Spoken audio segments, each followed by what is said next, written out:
In chapter 4, we talked about the ways that we can change our beliefs about situations and how irrational ones tend to create a lot of emotional turmoil, and more rational ones can create calm.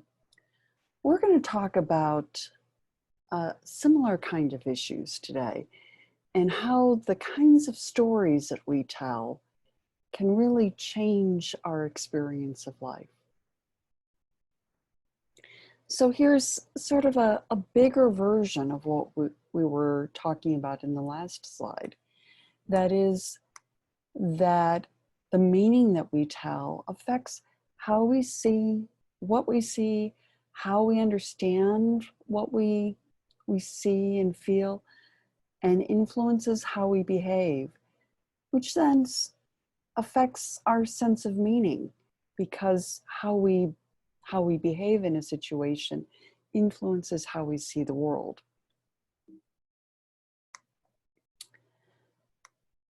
Now, if we think about this from the critical thinking model, we can recognize that there's more than one way of looking at the world, and more than one useful way of looking at the world. So, for example, you can look at this picture either as a beautiful woman with a necklace around her neck, and she sort of turned away from us, or as a witch. And this one, you can either see the man looking toward you or looking to the side. Be aware that there's more than one way of looking at things. And, when we're telling our story, we may be telling just the story or telling a story using only part of the data that's available.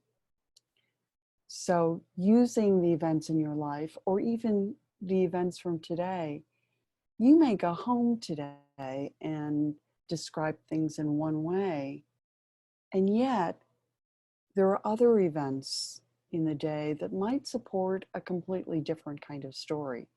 That things worked really well today, that people were kind to you, and that the world is a good place. Be aware of the kinds of stories that you tell yourself, and be aware of the impact of those stories. So McAdams and his colleagues talked about two different kinds of stories, life stories that we can tell. One are contamination stories. Contamination stories are ones where things start well, but go bad. Life is ruined or, contaminated in some way. And we conclude that the world is bad, and that we're bad, and that we don't have control, and that bad things will continue into the future. That's one way of connecting the dots in that last slide. Another kind of story that we can tell is a commitment or redemption story, that we enjoy an early family blessing or advantage. Bad scenes are transformed or redeemed with some sort of good outcome, and that as a result, we're sensitized to others' suffering and set goals for the future to benefit society. I think I told you before that my best friend died of a stroke when I was 17. And I could have told a contamination story then. Life is unfair, and that since her death, I haven't really felt like it was okay to connect to other people. On the other hand, what I have come to tell is more of a commitment or redemption story. That certainly this wouldn't have been what I chose for myself, but that somehow I was able to to perceive this differently, recognize that life was short, that not everyone was able to get what they, to live the kind of life or the length of life that they wanted, and that that I was able to go on and use that in a more positive way. I think that has been, that idea has been underpinning to my work as a psychologist and to my work to help other people live in a happier and more productive way. There are some consequences to the kinds of stories that we tell. So people who don't do well in life tend either not to make, or a coherent and positive story.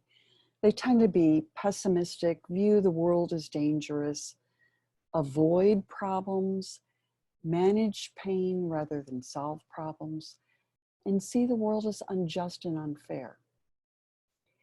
People who tend to do well tend to acknowledge that their life has been shook up by trauma. My life was certainly shook up by Jane's death, but I'm able to tell a more coherent story that makes sense of myself and life.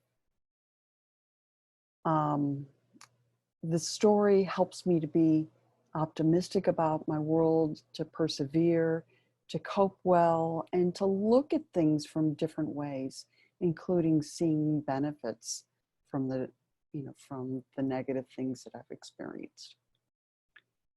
I'm not going to ask you to look at and make sense of these numbers unless you really enjoy correlations. I do. But in general, what McAdams and his colleagues point out is that people who tell commitment stories experience life satisfaction, have higher self-esteem, are able to experience more coherence in their life, and experience less depression. While people who tell contamination stories, in fact, the reverse is true. They experience little or less life satisfaction, less self-esteem, less sense of coherence, and more depression. Now, we know that correlation does not necessarily mean that this causes that. However, it's a pretty compelling story that we're able to tell here, and probably a good explanation for what we're seeing. So part of what I want you to do in your life is to think about, is there another way of looking at things? Is there something that you missed and that you should consider? And how would this create a story that helps you to persevere, helps you to get through difficult times, that helps you to set realistic and useful goals? Or how does your story make those things difficult? And take care. Bye-bye.